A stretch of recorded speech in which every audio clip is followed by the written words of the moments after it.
Decision 2024 coverage. We are now just hours away from the South Carolina Republican primary. Voters in the Palmetto State will head to the polls tomorrow. Former President Donald Trump is expected to move closer to securing the party's nomination. Trump is the heavy favorite to win. His rival, former South Carolina Governor Nikki Haley, is hoping to pull off the upset. A loss in her home state would be a major setback, but she is vowing to remain in the race through at least Super Tuesday.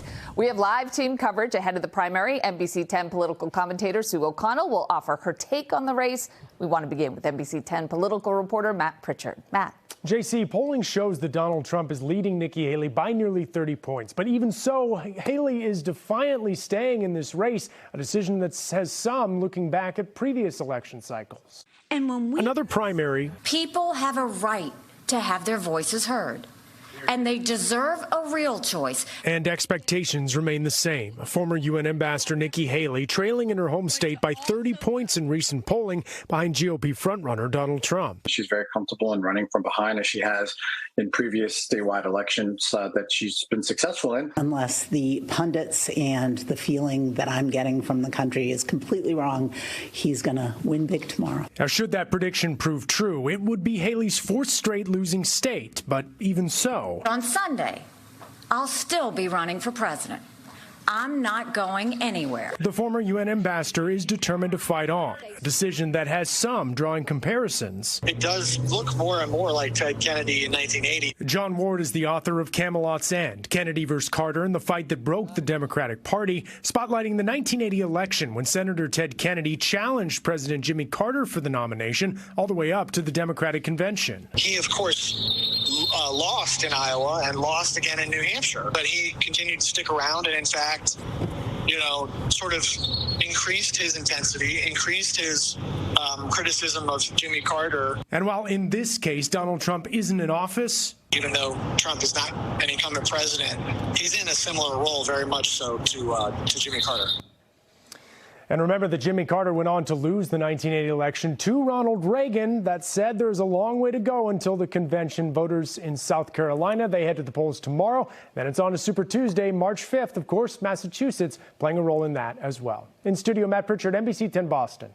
All right, Matt, thank you very much. NBC political commentator and my co-host of At Issue, Sue O'Connell, in the newsroom for us. Sue, tomorrow's the day. If Nikki Haley wants any shot at taking on Joe Biden, she's got to start winning some of these primaries. Yeah. How do you think she's going to fare in her home state of South Carolina? Yeah, Corey, not looking so good. The polling, of course, continues to favor Donald Trump. And although South Carolina is an open primary, meaning if a registered voter of any party didn't vote in the Democratic primary at the beginning of the month, they could vote tomorrow in the Republican primary. And while, as you know, I could pull out one of my greatest hits of the unenrolled and Democratic voters could help her, it's just not going to be enough to overcome that gap. So even though it's her home state and she was the governor, she apparently did not spend enough time prior to this campaign building, rebuilding, or maintaining the infrastructure that one needs to be competitive.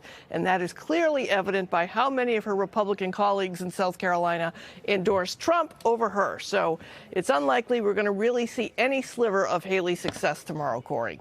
Well, as we search for a silver lining, Sue, Haley, yes, does remain far behind Trump in the polls.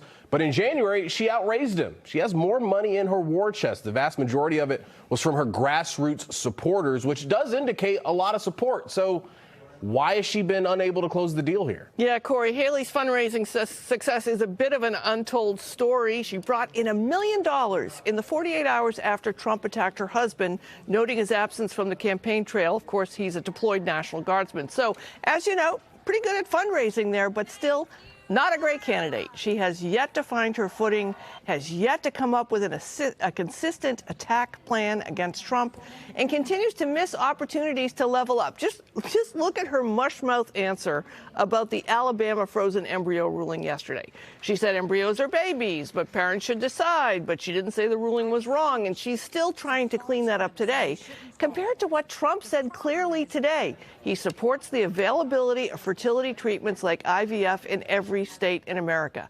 That is an unforced error by Haley.